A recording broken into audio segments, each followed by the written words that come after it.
Now I've changed the border to a bright color that I can see, and I'm just erasing all the extra pixels that were generated in that area. That way it won't be shown in the written pattern.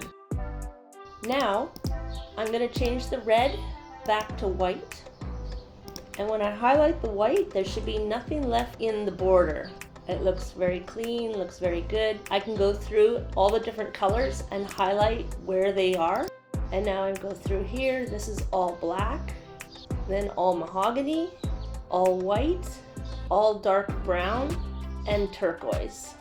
Now at this stage, what I like to do is put my images side by side and just seeing if there's anything else that I would like to add or remove. I will now change the colors in the palette to something more simple. So some of the words are quite long and we want to condense space that's on the page.